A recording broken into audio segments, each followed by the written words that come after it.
Okay, let me ask you a frank question. I was just going through a lot of the captions used, and I'll just repeat them. Made with passion, against animal testing, support community trading, active self-esteem, defend human rights, protect our planet. It sounds very good.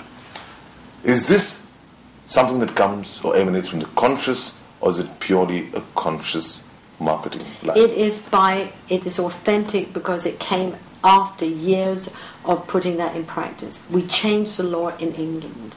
We were the only company that stood up and managed to change the law with the NGOs on animal testing within the cosmetic industry. Big tick. Mm-hmm. So, against animal testing in the cosmetic industry. Support community trade. We have a history of 20 years starting in India of village economics. So we have 35 projects from around the world supporting thousands and thousands of family farmers and communities. Big tick. Self-esteem, our big campaign against the fascism of what you look like in your size has been a huge campaign in the Body Shop. Big tick. Planet, protect the planet. How, the very fact that we have the simplest, dullest looking bottles, that like urine sample bottles. Fancy packaging, like the cosmetic industry is an overly packaged industry, like confectionery. And defend human rights from working with Amnesty, getting prisoners of conscious release, having 12 million people coming and defend human rights defenders. So these are all standby, expressions by experience. It wasn't, let's have a marketing language. It isn't greenwashing. So what would you be best like to be called? A campaigner, a creator, a contributor, or a classified entrepreneur? An activist.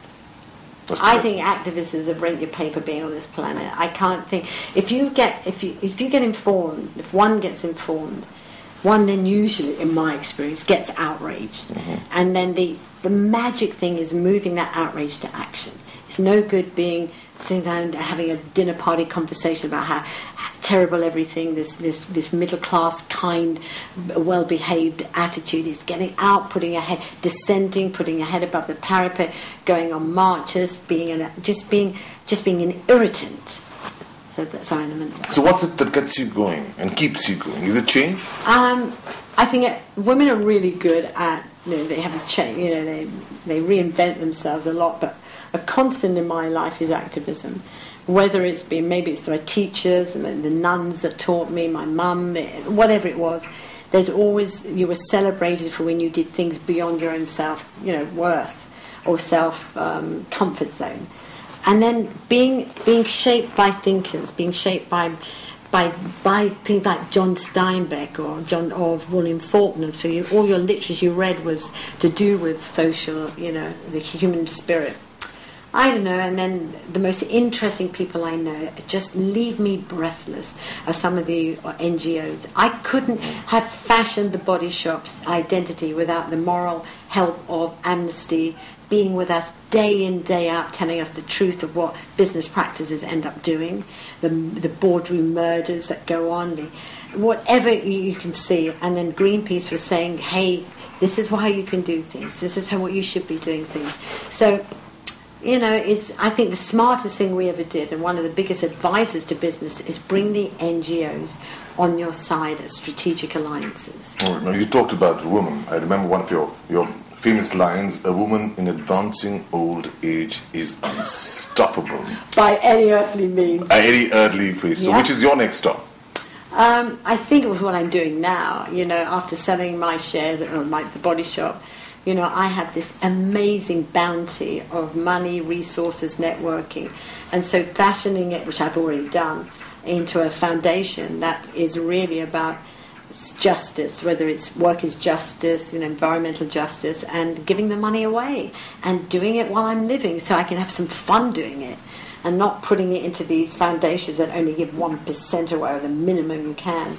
So it's looking for leaders, young leaders around the world, grassroots activists, and just the things I espouse now and haven't got the energy or the time because I'm getting on, is looking for those who are replicating the work I'm doing, like the Indian Resource Centre, wonderful organisation here in this country, and funding them, and just, there's so many groups that leave you breathless because of the focused work that they're doing, and it's all about supporting the voiceless. So they've got my vote. And we just hope you continue doing that. Thank you, Thank Dame you. Anita Roddick. Thank you so much for Thank talking you. to us.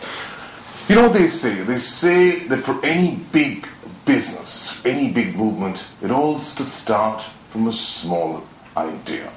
It's all up there in the mind, but it needs perseverance. Perseverance like that of Dame Anita Roddick to give it body, to give it shape, like the Body Shop. Chetan Sharma for Headlines Today.